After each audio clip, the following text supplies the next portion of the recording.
Announcing Forbidden Knowledge NewsCon 2021, April 2nd, 3rd, and 4th, online, with 12 extraordinary presenters. Jim Willis, Ross Ben, Preston Dennett, Sonia Barrett, Jared Murphy, Pierre Sabak, Karen Holton, Micah Dank, Cory Hughes, Dean Henderson, Deborah Tavares, Leo Zagami. Pre-sale tickets are only $29.99 for the full 3-day conference. Just click the link in the description or visit forbiddenknowledge.news right now to get your tickets today.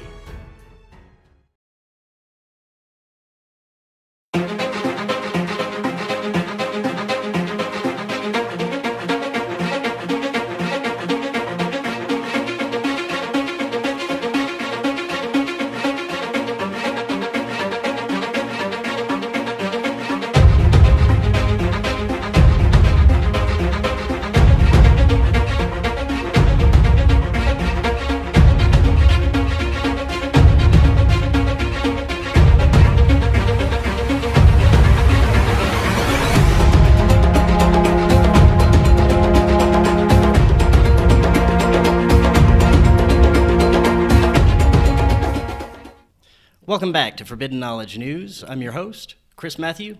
Tonight, my guest is Adam Mistry. Before I bring him on, I want to tell you about an amazing opportunity to mine your own cryptocurrency. With the new Helium Miner, you can get it now for free. By deploying a simple Helium hotspot in your home or office, you can provide your city with miles of low-power network coverage for billions of devices and earn a new cryptocurrency, HNT. Mining HNT with hotspots is done via radio technology and not expensive or wasteful GPUs.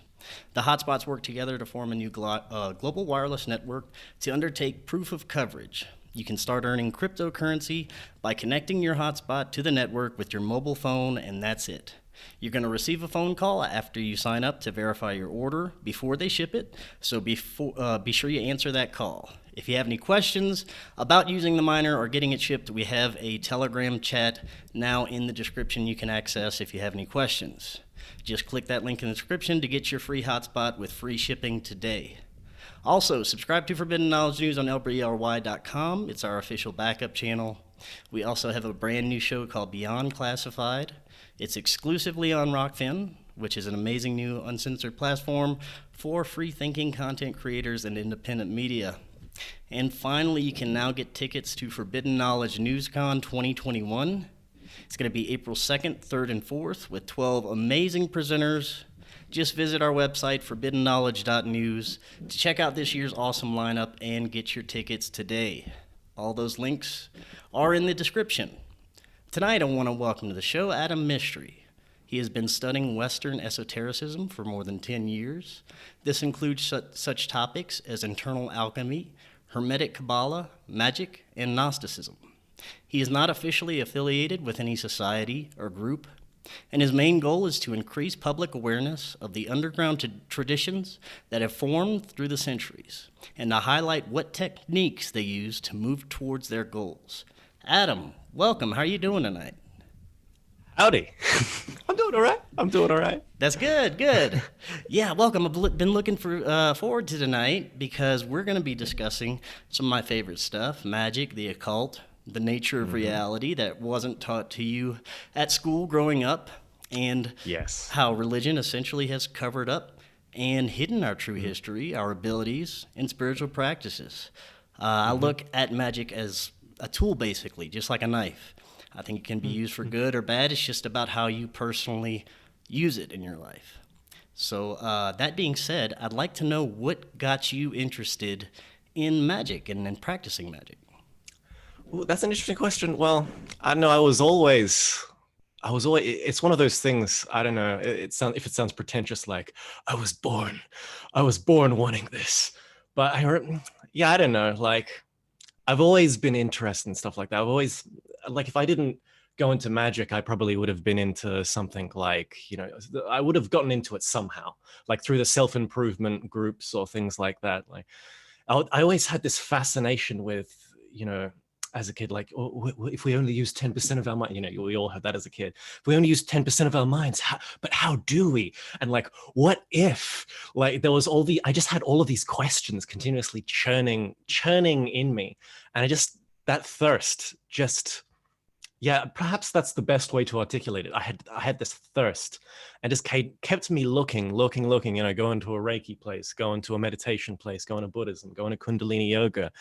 And then eventually I connected to something. And then I was like, ooh, hello, what's going on here? And that's all you need. Everyone has their thing. It's like that one thread, and then you start to pull at it, and then it takes you down the rabbit hole, and then you start reading all kinds of things, and then you find out about Hermetic Order of the Golden Dawn and Rosicrucians, and because I'm one of those people who in my teens I really got into conspiracy theories, and so I did the conspirituality route, as you can say. It's like you learn a bunch of things, then you're like, but what did the Freemasons do? Yeah. And then eventually you get to like, oh, wait a second, what's ritual magic? And then you just kind of go down the rabbit hole, and it's like, oh, very well then. Yeah, that's how it kind of started with me. You start with the conspiracies, and then you go down the other rabbit holes that it leads you. Yeah. I mean, I always had a spiritual base. I was raised, Anglican Christian, but my mum converted to Buddhism when I was 10 years old. And so I had this interesting divide between Christianity and Buddhism. And so I had this, I don't know, I wasn't contained by I wasn't stuck, or I didn't have a cage. There was kind of like a wedge that allowed me to kind of slip through two worlds and kind of get to other things. I guess that's how you can describe it. Yeah, definitely. That's cool. So maybe just define for you, what is magic? I see it kind of as using unseen energies in ourselves and all around us to be able to kind of manipulate that for a certain outcome. Would you say that's kind of accurate? Yeah, definitely. I mean, it's hard as well because I don't know if you'd like to class it as different types of magic or different ways of looking at it. In the end, when I first started, I kind of had, I don't know, maybe an opinion like that, or an idea like that. And then I refined, or then I changed. And now it's just like, yeah, magic is magic. It's a path, and you can use it in the end. Yeah, it's that expression of will, using your will, your conscious will, to manipulate certain properties. Usually it begins with things inside your body, energies inside your body, and then they project outwards. Or you can start with some outward kind of leaning magics, I know, enchantments or curses, or some kind of like the secret manifestation, you could say, itself is the type of magic. It's simple. I mean, but then there's this other side of magic. I think I always like to say, instead of dividing magic up into all these different types, like ceremonial and elemental and astral, or instead of saying black and white, it's better to say high magic and low magic. So high magic is very specific. High magic, its aim is regeneration, reconciliation, and reintegration. And then low magic is just everything else. So what types of magic are you regularly practicing?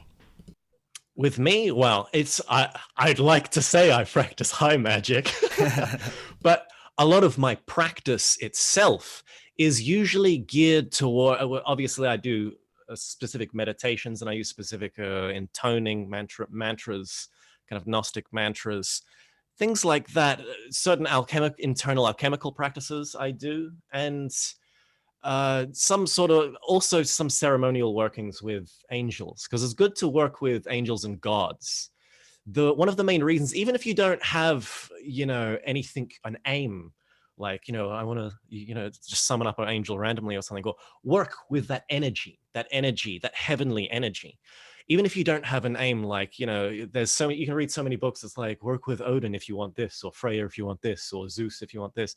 You don't necessarily need an aim. You can just like call upon, I don't know, gods or angels and just say, I want to give light to humanity or something, or hope, joy to all beings, something like that. Something like that's nice. But the real reason you work with gods and angels is because it's for the same reason, you don't want your kids hanging out with the bad kids at school. It's vibratory affinity. The more you work with higher celestial entities, there's a certain vibration that you could say rubs off on you. And so then magic becomes more and more practical the more you do it. The more you work with entities like that, the more your vibration begins to mimic their vibration. And vice versa. If you work with demons, I see. you better be careful with what you wish for. I want to break down each of those things that you mentioned. Let's start with Gnosticism. For those that aren't really familiar, what would be like some of the core beliefs behind Gnosticism? Gnosticism is interesting because, there's a debate at the moment in the scholaristic world, and scholars are very important on one level, but on another level, they can only do their work by physical means. But in the scholaristic world, there's a debate on if Gnosticism ever was a thing, but nonetheless, I think it was a thing. The whole belief, Gnosticism, its backbone, like a lot of other traditions, has this, it has a cosmology that looks at the world in kind of like many dimensions that all start at an absolute source. And it's kind of, to use something tactile, it's like, one of those fancy fountains at like a mansion that has many tiers. So you have like, there's the top, and the top emanates and it fills in a bowl, which is like a dimension. And then that bowl fills up and it ushers over more water into this other bowl, which then fills up and then ushers into a low dimension. So it's kind of like that. It's like there's this one absolute divine something, or divine, there's something absolute Do you consider that source? Space. Source, maybe? Yeah, source. You could call it the Aen. You could call it the illuminating void. If you're into Norse paganism, you could call it the Gununga gap. But it's this illuminating void. It's not the light. It precedes the light. It's where the light comes from. That's why it's usually seen as like a void. Black or like dark fire is sometimes used as a symbol of that highest thing, or sometimes nothing. Sometimes it's said in like ancient, maybe Mediterranean traditions, they would have like a god just pointing upwards. And it's like profane people would worship the god, but it's people who were initiated knew that pointing upwards meant that it's something higher. But there's that source, and then out of that source, energy or spirit and consciousness, issues, love, force, issues, and then that condenses down into all the many dimensions, into mental matter, causal matter, astral matter, and then eventually we get this physical world where we are right now. So that would be a backbone kind of cosmology of Gnosticism, but the main difference between a Gnostic and a Christian, a lot of the Gnostic texts we have nowadays, or texts that they say are Gnostic, have a Christian dynamic to them. They all, revere the Christ and see Christ as a cool dude, Jesus, but they have a interesting relationship with the children of Israel, shall we say. They don't really like the Israeli God. So they like Jesus, but their main shtick is the Israeli God is a type of mega demon or a demonic God, in a way that then it's almost like, how people are into simulation theory nowadays, and then you got to ask, but who made the simulation? To the Gnostics, it would be the demiurge. There's this great being that created you could call it a simulated universe, and in that universe we then become trapped. So our physical bodies are of this universe, but our spirit is from a different place. What's the line from Jesus? You may live in this world, but you do not belong of this world. Yeah. You're not of the world. Yeah. You're not of the world. So it's that kind of connotation. So they had a lot of people neg on them, and they see them as very pessimistic because some of them can seem in that sense very world hating, but in the end you have to live in the world. So to a degree, you have to find a way to balance your life in this world. So I would disagree with the absolute, world hating kind of view of it. It's more that they were, I don't know, if you get trapped on a desert island, there are two types of people. The one type of person who just immediately tries to knock down a tree and get a bunch of branches and make a raft and just get off. And there's this kind of guy who's like, hey, whoa, Dave, hold up. Let's explore around the island, maybe go into the island, maybe find a water source, maybe discover. So there are other traditions. The Gnostics are of that tradition. They just want to escape the simulation just immediately. Well, the more I look at the world, it seems like we're in a simulation. I mean, the more I learn, it's crazy. It really kind of points in that direction. So you could say that's the Gnostics. I really like them in that sense. They're kind of like the prototype. They're the proto simulation theory boys who are trying to escape. Yeah, that's cool. And you mentioned internal alchemy. Could you tell us a little Mm. bit what it was involved in that? Yeah. So this is an interesting tradition. There's Eastern alchemy and there's Western alchemy, and they both have internal and external traditions. But Maybe to a we should start degree, there. What's the difference between the Eastern and Western traditions, and then we can get into the alchemy. well, I mean, at their core, you could say there is no difference. I But I see. mean, a lot of those things is there's somewhat societal differences. There maybe somewhat things that are developed first, or things that are developed within the human in a different way. Because, well, I don't know. I don't know. I want to get all political, but esoterically, occultists see that there are different races, and different races have different potentialities that develop in different ways.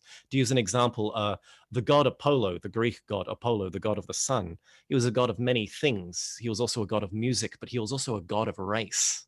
So the idea is you can see humanity as like a musical composition, with all the races being different notes. Yeah, some notes are high, some notes are low, but it's when we all come together, we create a harmony. And when there's a disharmony, and you don't want just flat note to slam down. That's not a nice, unless you're really into ambient. That's not something that Yeah. is super nice to listen to. But nonetheless, different races may develop in different ways. That's not to say that if you're if you're Caucasian, you can't do yoga, or if you're if you're Chinese, you can't be into the Norse mysteries. It just means that at the deepest level of those mysteries, there's something that's geared towards people who have the blood of that tradition. So I quite enjoy the Norse mysteries and reading stuff about them every now and then, but like only to like I'm Greek Persian, so I do like the Norse mysteries, but I also like Greek hermetic alchemical stuff. I have an affinity for Sufism and some Persian things as well. But yeah, nonetheless, the original. You asked me about alchemy, right? Yes, yes. So alchemy, external, internal. But the most one of the things to say about alchemy is, one of the maxims, or the hermetic axiom of alchemy, is as above, so below. So there's always this connection with alchemy to internal, external, above, below, like everything that is above, or sorry, everything in the physical world that you see is merely an emanation of something in a higher dimension. So something happened in the higher dimension and emanated down, and then there's actions in the physical world. So you can change things in the physical world, and that can have certain effects on internal things, but you can also do certain ritual practices. And if you know how, you can affect things in the internal world, which will then have a physical effect. That's one of the keys of magic. But alchemy in this sense is then how it connects to magic and all of the other systems. It is the mixing of energies, it is the use of energies, it is the refining of energies, the arising of new energy, the condensing of energy, projecting of energy. All of that has to do with alchemy. So internal alchemy, you could say, is like the Western form of like qigong or yoga or something. There's a lot of when you look at it, there's a lot of elements that also border on certain tantric elements. There's this, the white queen and the red king, and certain male female polarities, and doing things like that, and doing certain tantric techniques. But also there's doing things single as well. You refine certain energies within yourself. You refine the lead of the personality into the gold of the spirit. And to a degree, a lot of alchemical texts, there is such a thing as physical alchemy, and that has its value and its place. But there are some texts that are internal, spiritual, metaphysical alchemy. And so, you could say certain alchemists who were more that way inclined were alchemists like, alchemists who did both were like Paracelsus or Michael Meyer and Robert Flood, perhaps, and things like that. But then as you get closer to modern history, you get more people practicing the internal side than the external side. Yeah. And then there's this whole, what would you call it? story of Western alchemy and all the names that pop up, like Nicholas Flamel, who's been romanticized in Harry Potter as in Right. Harry Potter, he's the creator of the Philosopher's Stone, but he was a real alchemist. And I mentioned Paracelsus and Basil Valentine. And one of the most interesting characters that comes from the world of alchemy was a man named Fulcanelli, who was a French alchemist. And the reason why I put importance onto him is because he is the last great alchemist who is said via that tradition of alchemy to have obtained the Philosopher's Stone. And when you look at Fulcanelli, he lived in the 1800s. So it's only 100 years ago, and there's lots of interesting conspiracies around Fulcanelli about him kind of being like late 1900s and kind of appearing in the 1920s, and certain American majors being sent to Europe during world wars to try and figure out and find out things about him because he may have had knowledge of nuclear armaments. And there's all these interesting, he was actually a real person as well. So there's this interesting mythology around the alchemists and their secret knowledge. But that knowledge that they had, they encoded in many strange manuals and with many metaphors and glyphs and alchemical hieroglyphs, and it's all quite impenetrable if you don't, I don't know, if you don't have someone to kind of help guide you along, or if you don't learn another system. There are perhaps like, learning certain magic systems, and then learning Kabbalah, and then kind of getting into alchemy. You can learn it by correspondence or analogy. But yeah, it's a very deep world to kind of throw yourself into. Yeah, it definitely seems that way.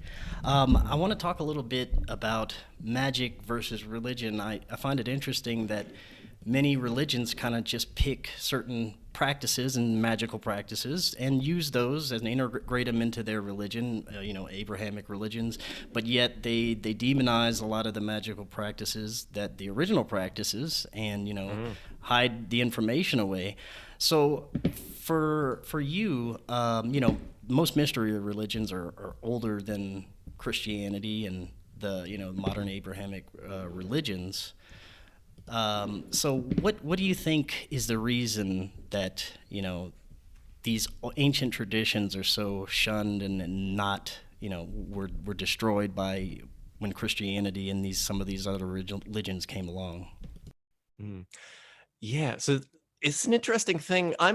Once again, I'm just a simple, humble practicing occultist. I'm not like a mega awesome historian or scholar, but I've had my own little conspiracy, or my hot take is Christianity somewhat happens. But if you look at religions prior to Christianity, they are very synthetic. Whenever the ancient religions meet each other, they always tend to mix, and practices mix and interchange. One of the best examples really is actually in the East, is in China, Taoism and Buddhism. When they met, they obviously sometimes they fought, but there's whole Taoist sects that absorbed a lot of Buddhist knowledge, and some Buddhist sects that took a lot of Taoist philosophy. In fact, some people have even said Zen Buddhism in Japan is basically kind of taken from China, and it's just Taoist philosophy with like Buddhist practices, and then a Japanese aesthetic kind of painted over the top of it. But you see, interesting things, even in talk about Abrahamic religions, even in the occult Hebraic traditions that the rabbis used to study, like in their traditions, all angels end with the name El. But it's like the highest angel in their tradition is an angel called Metatron. And Metatron does not end with an L. And in fact, if you look at the etymology or linguistics of the name, it's Greek, it's not Hebrew. And then, you see other things in their tradition, like their demons, Asmodeus. Asmodeus is a Persian name. It's got nothing to do with Hebrew. So a lot of these ancient traditions, when Christianity first arose, Christianity was surprisingly synthetic. We have this holdover. We have Christianity as it is nowadays, but it's actually gone through a lot of different transformations at different points in time. And I'm actually a fan. I'm somewhat of a fan of Christianity from a Gnostic perspective, as I kind of give it a soft pass in kind of esoterically, because it's absorbed so much of other ancient traditions. And some people look at that and they say, oh, it stole these traditions. But I have a different perspective. I think the ancients were much smarter, And they realized what was happening, and so they hid their traditions and guised them as Christianity and allowed them to continue and perpetuate. So Christianity itself is esoteric and mystical form.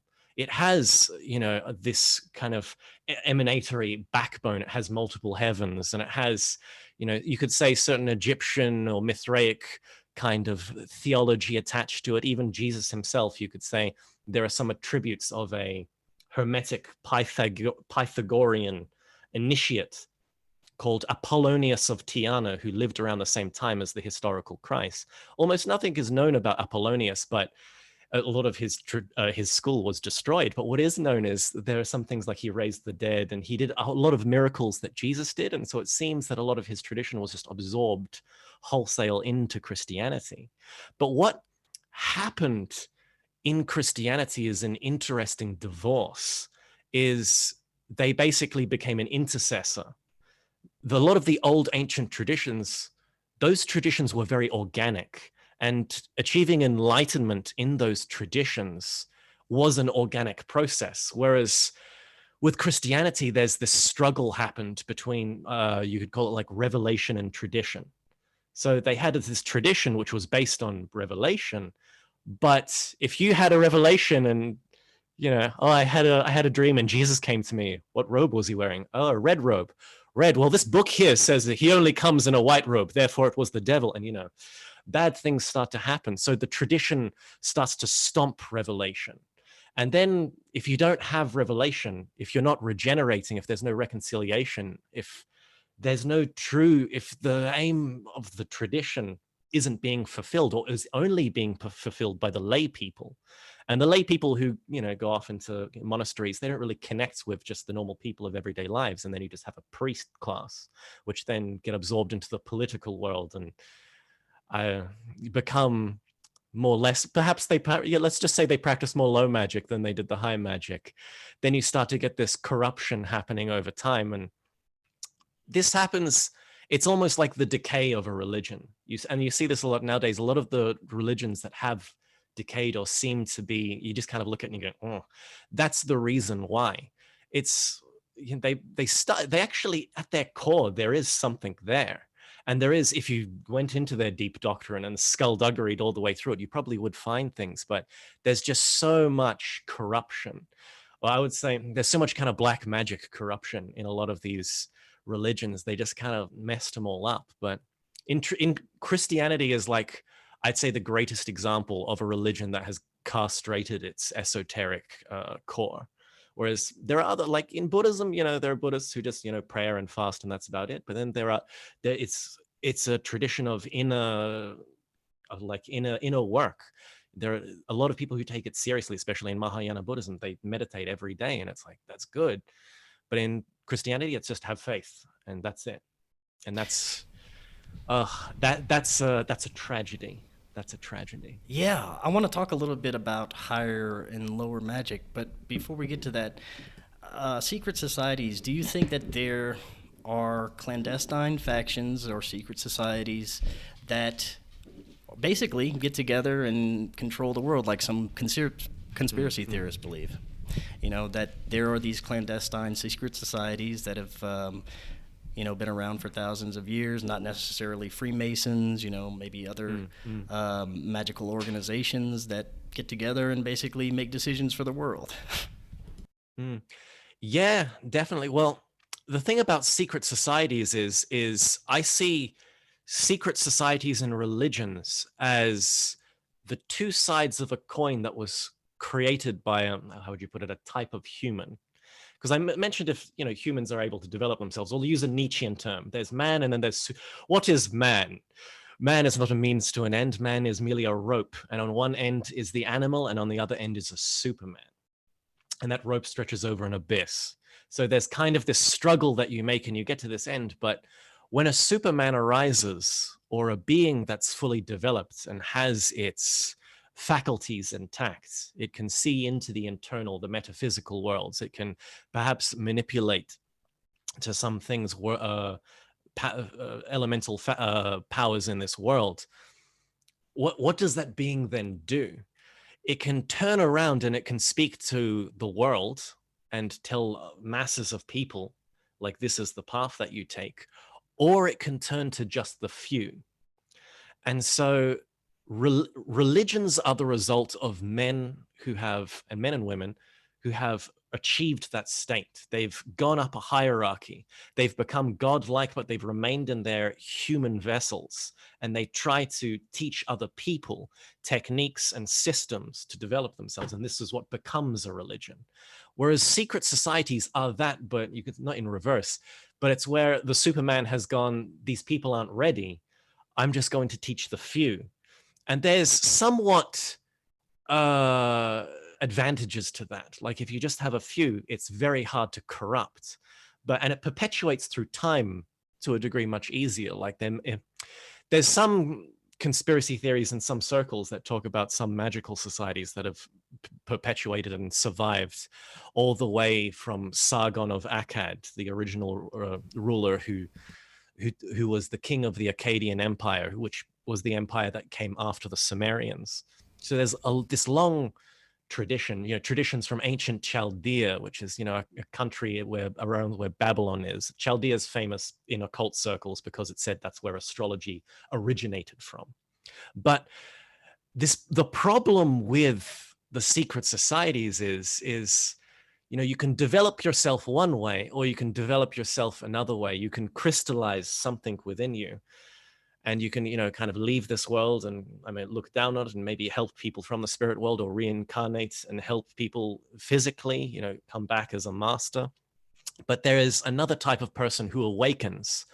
And when they awaken, they decide to awaken in evil for evil. And there's a somewhat cosmic mystery or reason why that happens, but it's said that that's a mystery, but that does happen. And so these people who awaken in evil for evil, you get this break. So there's two types of societies. There's schools of regeneration, and there's schools of black magic then, or low magic. But in this case, I'll use the term black magic to make a point. So these and this is like I always say it's a horrific idea, because if someone's truly awake, then they can perpetuate their consciousness even past death. So if you find a black magician, or if you find one of the true elite who manipulates the world and you kill them, it does nothing. They just take a new body. There needs to be some other process. There needs to be some other revolution that needs to take place. But so when I look at secret societies, that's what I see. A lot of the societies that you can just look up on the internet, you could say they're good. They're, like Hermetic Order of the Golden Dawn, a lot of the Rosicrucian societies, they're fine. Freemasonry is interesting because I kind of cut Freemasonry into continental Freemasonry and English Freemasonry. English Freemasonry was very much that ideal of it's a society where men came and met at a level, whereas continental Freemasonry was very much more, it was only aristocrats, and there was some interesting things that happened on continental Freemasonry. But a lot of those societies, they're made to regenerate man. But, with Freemasonry, because of the way it's structured, it's easy for a black magician to come in. And if there's a level 33 Freemason who falls to black magic, he can easily corrupt everyone beneath him. But, anything with hierarchy could be like that. But so, yeah, perhaps there's factions in different societies that are good and some are bad. Maybe there's all this fighting behind the scenes.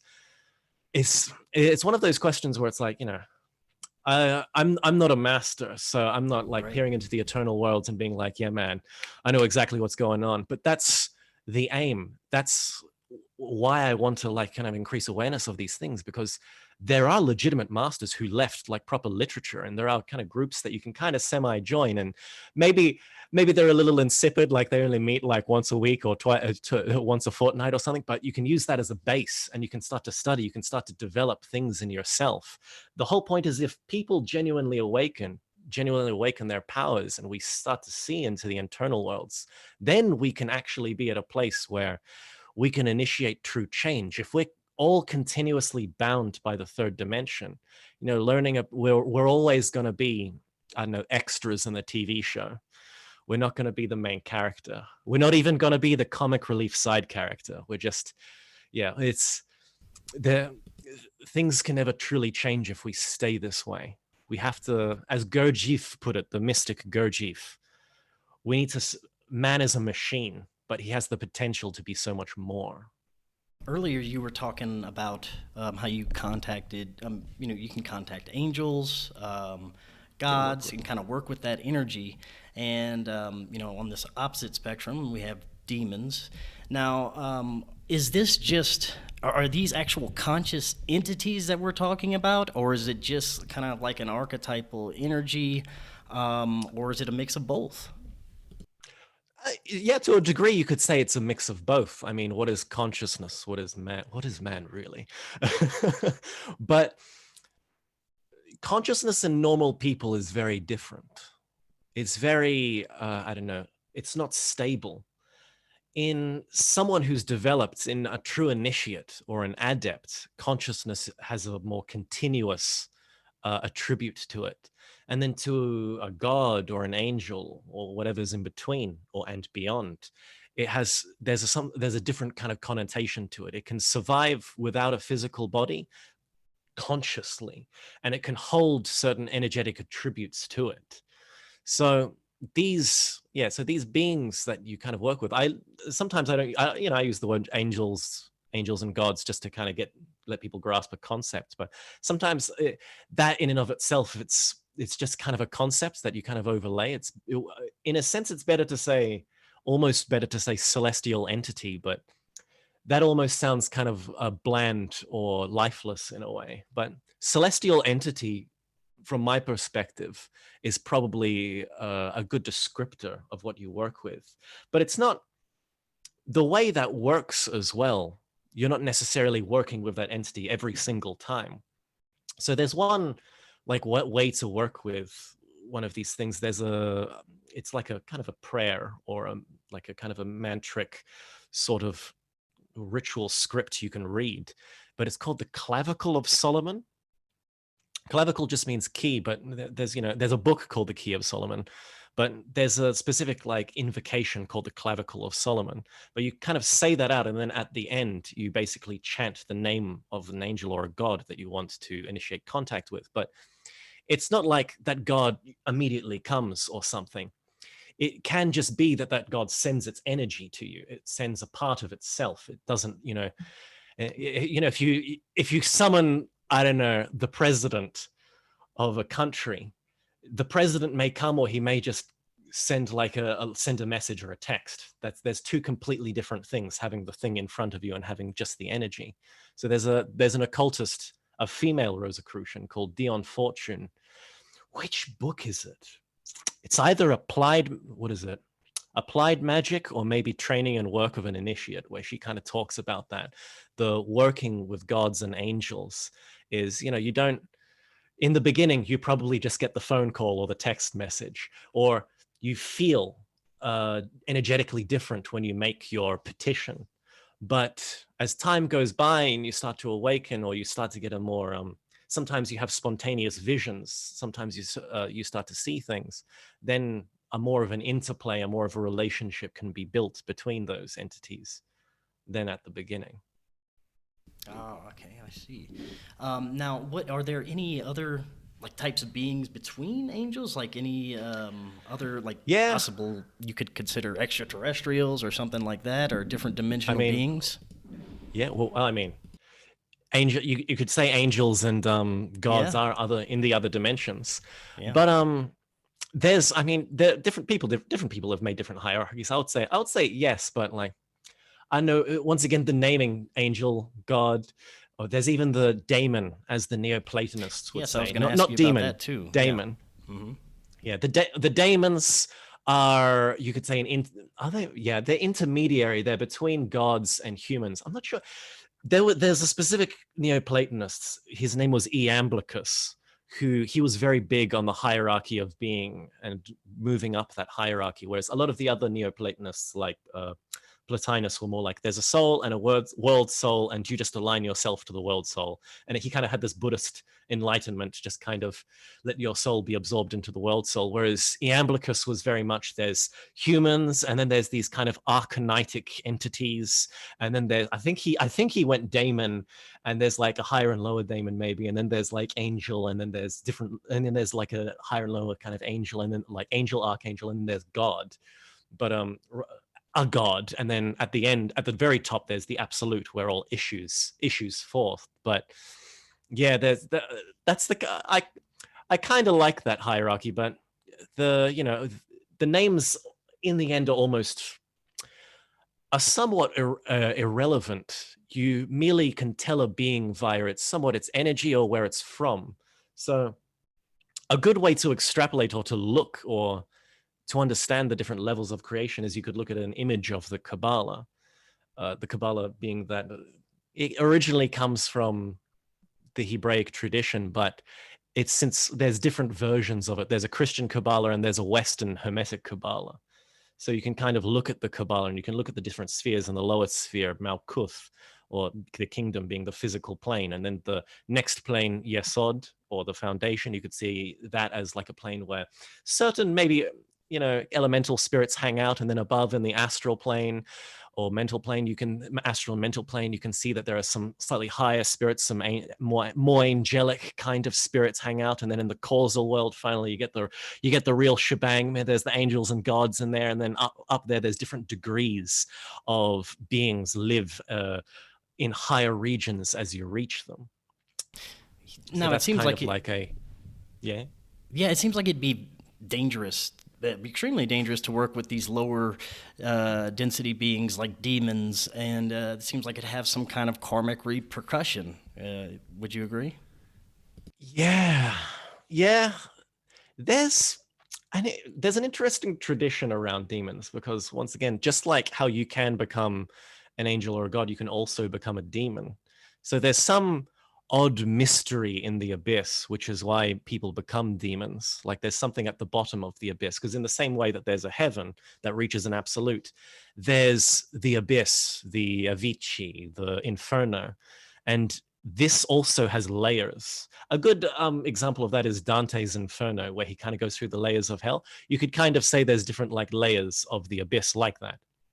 So going deeper and deeper and deeper, there's different regions of demons. And perhaps you could say these are different, all the kind of different types, but they themselves have their own attributes and their own powers as well. But I don't know, there is a certain cost to working with them, but once again, it depends on some people talk about saying like, angels have more of a requirement to them, not that you need to pay for to work with an angel, but with an angel, there needs to be a certain affinity. Like you need to be quite pure.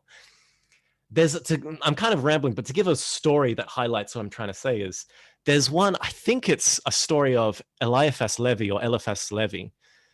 He's a famous occultist, French occultist. And there's a story of Eliphas Levi where he wanted to do some kind of working. So he did this ritual to summon an angel, and the angel came and presented itself to him. But then the angel, he had just shaved before doing the ritual. And so he had like a shaving mark, and there was a drop of blood on him. And as soon as the angel saw the blood, it just immediately left. Like angels and blood don't mix. But it was like, oh, the angel left. And so it's like, oh, and so then he summoned up a demon to do the same job that he wanted to do. So it's this kind of, so demons don't really care if you're filthy. But with angels, if you ever read any grimoires on angel magic, there's all this like, going through stages of purification, and then you got to do like certain prayers to God, and then you got to like, set certain intentions, and then you summon the angel. So I don't know, some people who become, I don't know, too utilitarian, maybe they're just like, just get it over, just work with as long as you have your protection up, you can work with a demon, but as long as it's once in every while, it's okay. But that's a little dangerous. That's dangerous thinking. Well, doesn't the demon want something in return, or is it just a guarantee that it'll be able to kind of play around and do what it wants? No. If you summon, well, the whole thing is if you're a magician, proper magician, practicing, or a sorcerer, or whatever you want to call it, when you invoke a demon, you invoke it with via your will. So you summon it, you force it to come in front of you. You don't necessarily need to have any payments. The whole idea of like a sacrifice or an animal sacrifice, that actually has to do with planetary magic. So if you want me to go into that, sure, yeah, definitely. Planetary magic. You know how you know how when you go to like, I don't know, psychic fairs and new age fairs, everyone has like kind of crystals and stuff, and they always say like, you know, this crystal's Jupiterian, or this crystal's from Venus and it helps with relationships.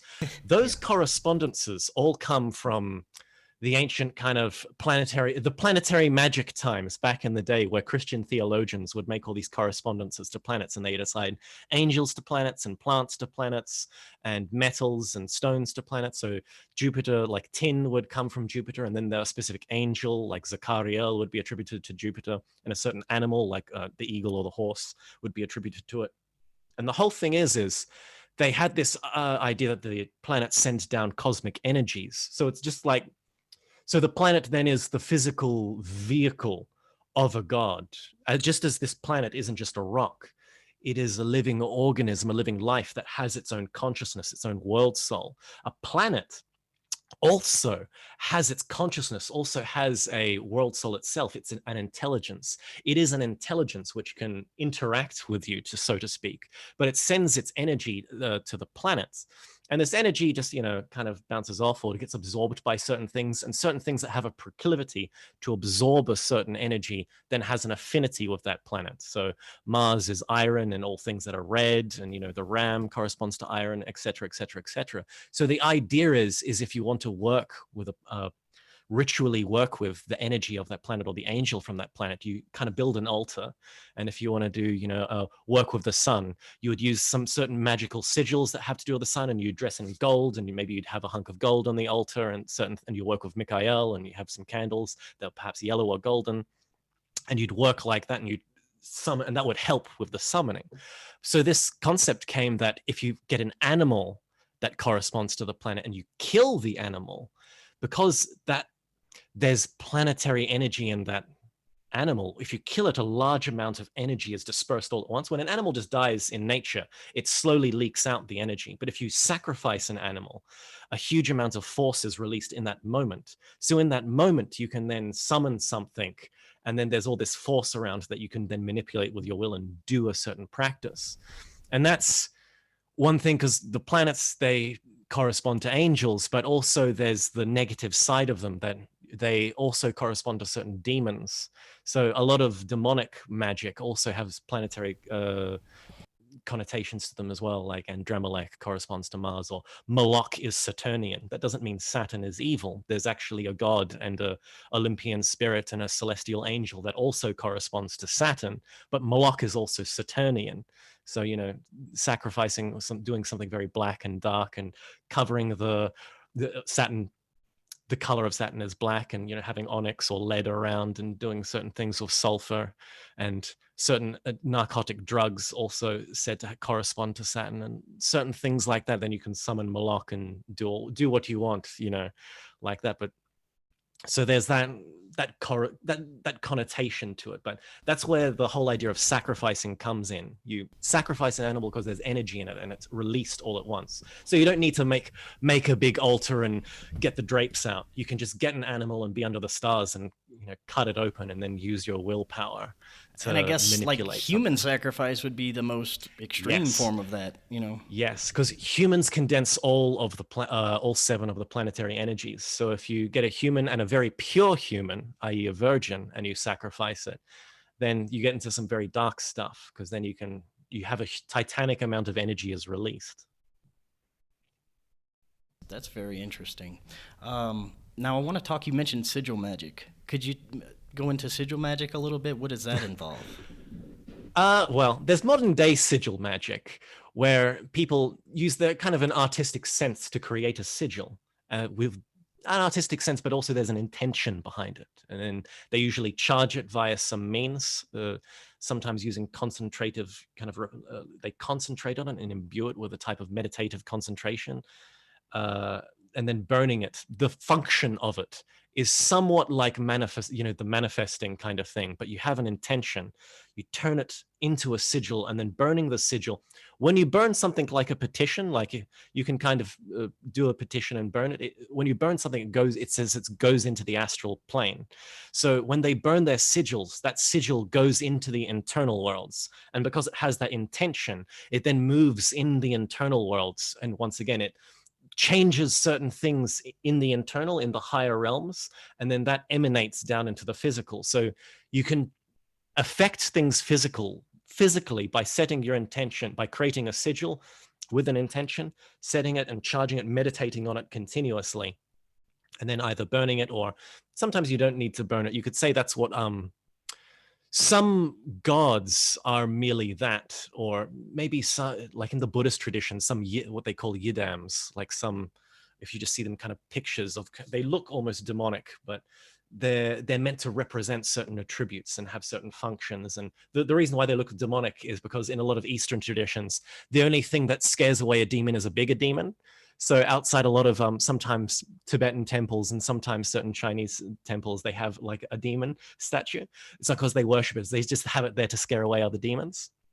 But it's like that you concentrate on it and it sends that intention into the internal worlds, and it then has an effect in the physical. So sigil magic is like that.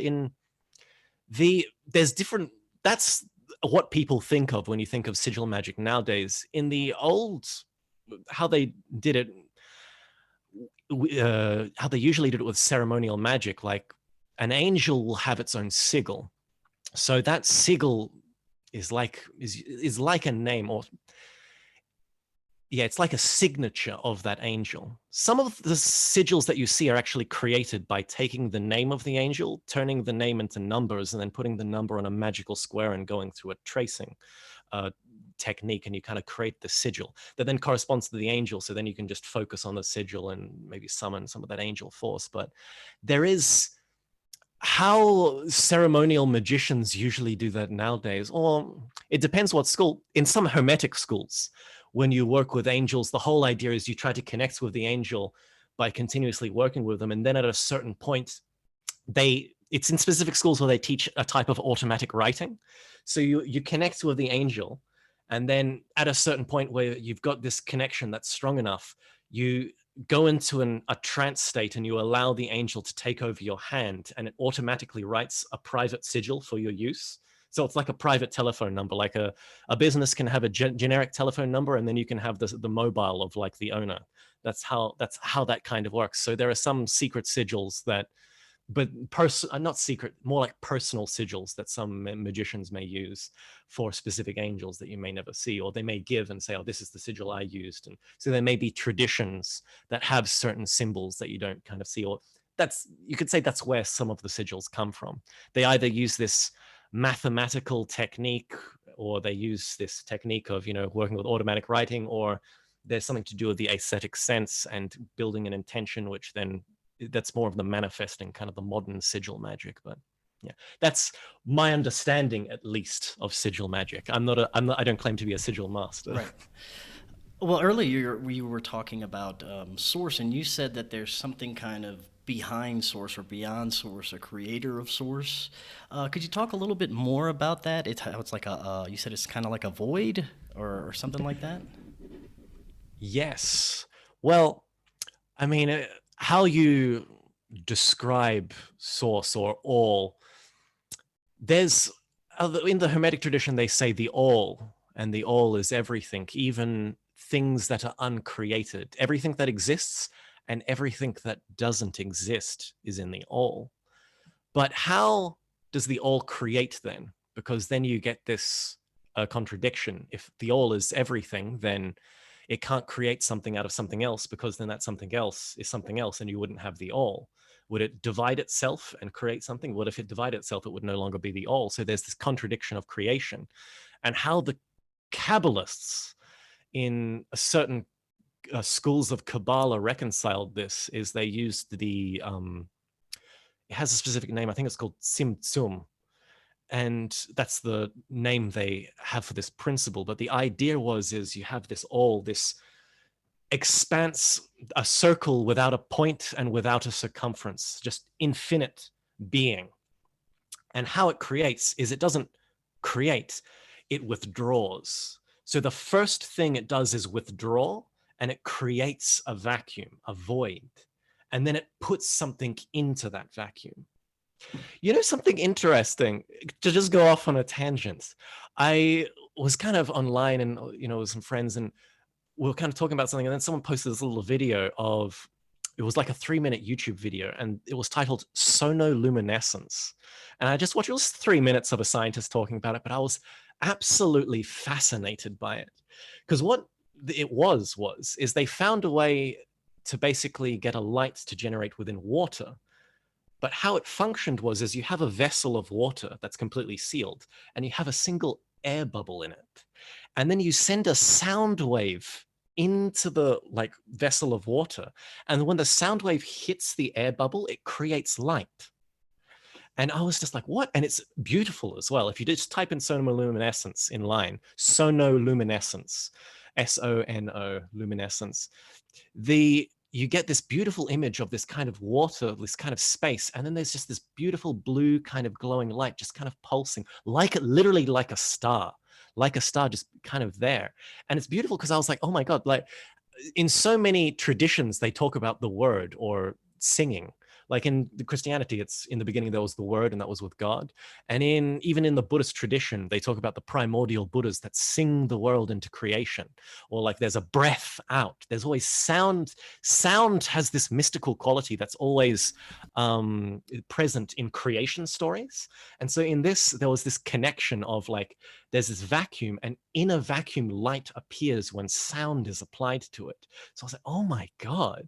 So you could see how there's this substance that then withdraws, creates a void.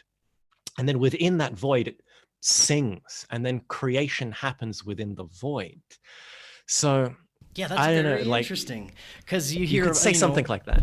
A lot of researchers talking about in ancient times that they would use frequency or sound to build or create. That's a fascinating thought, that sound could be a creation tool and have so many properties that we don't understand right now.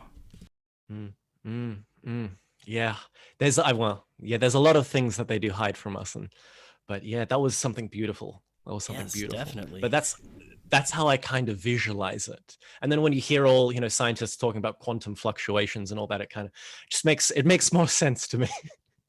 Yeah, that's really cool. I think if we, focused a little bit more on sound technologies and frequencies in our mainstream science world, which they probably already have it figured out. They just don't want to tell us, some of these factions, but who knows? That's a whole nother show right there. Now, I'd like to know, for in your own life, practicing magic, what are some of the most profound kind of results that you've seen during your years practicing magic? Oh, that's a little interesting. That's a very personal question. Off the top of my head, some of them I do want to keep personal, but I don't know. There's some with some could be, you could say, negative would be, in a way, negative things can also be positive, because negative things then push you forward, like having certain experiences with certain vampiric entities on the astral, or seeing a kind of a dark creature in the corner of the room or something. But something more uplifting would be, it's weird because they are personal in that sense. I'm not at the level where I can be like, yeah, man, I was concentrating on something in the corner of my room and it just lit on fire once. Yeah. But something very personal, like we all are an emanation. When I talked about that emanation thing, there's something in the internal world that emanates. That implies that we are not just this. There's something in the internal world that we emanate from, and we've kind of forgotten it. We've lost our connection to it, but there's, like you could say, a little valve that opens up. And I know some of my best experiences are just kind of connecting with that, whatever you want to call it, the oversoul, the higher self. But it's just, I don't know, that moving towards that is the most enriching thing. In a sense, it just made me who I am. I was on a completely different life path. And sometimes when I have visions of what I would be like if I didn't walk down this path, and it's not good. It's not good. It's more of like self-improvement. Yeah, it just did everything. It corrected me in all kinds of ways. It's like, before I started on this path, I was just, in my mom's basement, just no job, no prospects. And then it's weird. Some people, they get a life, and then once they've kind of balanced their life, then they go into like a magical school. For me, it was the opposite. I was in complete chaos, and then I found magic, and it just corrected everything and made my life easy. And now I can, well, I still struggle. We all struggle in a time like this. But yeah. Yeah, that's Now great. Now, how much of a danger is there? You mentioned you've come across vampiric entities. How dangerous is it to practice some of these practices? And, how much protection do you need against some of these entities when doing some of these practices? protection's always good. If you have any protection practice you want to do, I would highly recommend. There's the whole danger though is, here's the thing that you don't want to consider is these beings come to you whether you're awake or not.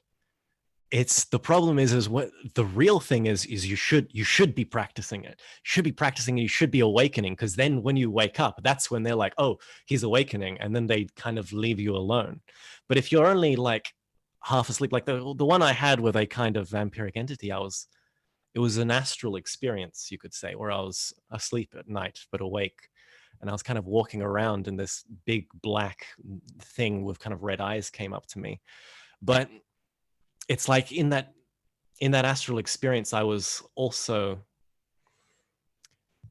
at that point in time, how would you describe it? I became identified. My mind was kind of taking over. I wasn't kind of believing what I was seeing, and I kind of paid the consequences of that. But it wasn't anything too extreme. It was, a 1 week recovery was easy. But it's like that stuff's happening to us all the time. Like, who knows how many mental disorders would be fixed if we start taking care of our energies, if we start working with the consciousness, if we start trying to work with the being, the higher self, if we start trying to transmute our energies instead of just wasting them. It's that internal work is what you should use as a foundation. And then doing like elaborate psychical exercises and trying to manipulate the world, always comes, they can come next. That is good, because in the end it's a type of proof, and skepticism can be a big block. And there's that line, the only rock that skepticism cannot shake is the rock of experience. So to experience something, and to see a miracle or a manifestation is always good, but really you want to be practicing the internal arts continuously, trying to fill up the body with energy, so that then this part that's usually empty can fill up and then activate, and then certain energetic systems which are just closed in normal people start to get energy flowing through them, and different things start to activate. That's, you could say, this goal. That's when you become a different type of human, as Gurdjieff would say, that's when you become like the fourth type of man. Whereas this world is ruled by man 1, 2, and 3, but we lack the fourth man. That's fascinating.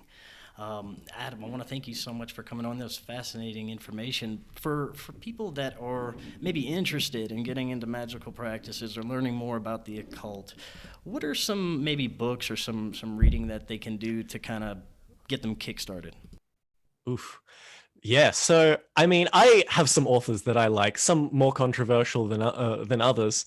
One of the least controversial ones, who's easy to get, and she wrote in English, so there's no translation issues, is Dion Fortune. Her books, the most simple, basic book is like Sane Occultism by Dion Fortune. And then you can go from there and read like Secret Orders and Their Work, Applied Magic, Training and Work of an Initiate, those kind of books. But books by, Franz Hartmann, Samael Aoun-Vior, Rudolf Steiner was amazing. Same with, it depends on your flavor as well. Like if you just want to practice magic and maybe reinforce the body and maybe try and get something physically manifesting or something like that, or do some kind of awakened powers. Maybe Franz Baden, his book Initiation into Hermetics, that's a good book you can consider. There's people like that. Yeah, at the moment I'm reading a little Julia Savola, but I haven't finished it, so I don't like recommending things that I haven't read. But yeah, look up those authors. Eliphas Levi, he's another one who's good. I approve. But yeah, there's those books, if I could recommend maybe like a list, yes, Training and Work of an Initiate is definitely like a must read. Dayspring of Youth with the Adepts is an interesting book because it's just a novel by a Rosicrucian called Franz Hartmann, but it's like 190 pages or something. You can read it in a weekend. It's just amazing. There's it's a novel about an astral experience that he had, but he kind of talks about the universal mind and certain internal alchemical things, and it's a good starting book. I mean, things like Carlos Castaneda, they're good as well, and Buddhist texts. But yeah, for the Western tradition, those are the names I kind of focus on. Very cool. Now, do you have any website, social media, anything that people can look for your work? No, yeah. I don't. I think there's plenty out there already. So if I can just be a signpost that points to other things that are good, right.